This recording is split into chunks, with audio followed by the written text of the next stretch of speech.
بہرحال ایک اعجاز تو یہی ہے، اللہ نے فرمایا ذالک ھدی اللہ یہدی بہ من یشاء من عبادہ ولو اشرکوا، اگر یہ 18 کے 18 پیغمبر شرک کرتے تو ان کے سارے اعمال برباد ہو جاتے۔ شرک کا اپوزٹ کیا نقل کیا گیا؟ ہدایت، یعنی سب سے بڑی ہدایت توحید ہے، یہ سب سے بڑی ہدایت توحید ہے، یہ روح ہے اس آیت کریمہ کی، اس لیے کہ ہدایت کے عین اپوزٹ وَلَوْ أَشْرَكُوا ذکر کیا گیا ہے۔ ذَلِكَ هُدَى اللَّهِ يَهْدِي بِهِ مَن يَشَاءُ مِنْ عِبَادِهِ وَلَوْ أَشْرَكُوا، ہدایت کے بعد شرک کو ذکر کیا گیا، اس کا مطلب شرک کا عین اپوزٹ یہ ہدایت اور سب سے اعلیٰ درجے کی ہدایت توحید ہے۔ اچھا، یہ تو میں نے استدلال کیا، کس بنا پر؟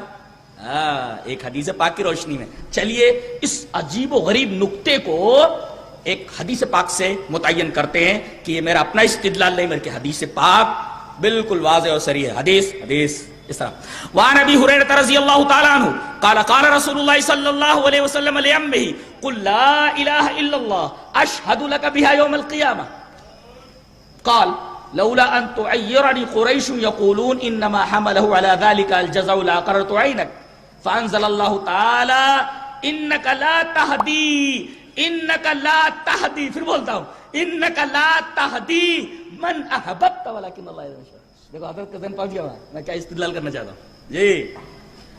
نبی کریم صلی اللہ علیہ وسلم کے چچا ابو طالب بستر مرگ پر ہیں، اس بیماری میں مبتلا ہیں جس سے وہ جانور نہیں ہو سکے اور اس دنیا سے چلے گئے۔ اب لوگ آ رہے ہیں مل کر جا رہے ہیں، لوگ آ رہے ہیں مل کر جا رہے ہیں، نبی کریم صلی اللہ علیہ وسلم بھی تشریف لائے اور آپ کے سر بالی بیٹھے، کہا کہ چچا ایک بات بولنی ہے، کہا کہ بولو میرے بچے۔ قال قال رسول اللہ صلی اللہ علیہ وسلم لعمہ، ام مانے انکل، چچا نے چچا سے بولے ایک بات بولنی ہے، بولو میرے بچے۔ کہا کہ قل لا الہ الا اللہ، آپ لا الہ الا اللہ بول دیجئے، یعنی توحید کا اقرار کر لیجئے آپ۔ بولے فائدہ؟ بولے اسی توحید کی وجہ سے میں قیامت کے دن آپ کی گواہی دوں گا جی۔ بولے میرے بچے میں تیری بات نہیں مان سکتا، مجھے نار پسند ہے، آر پسند نہیں۔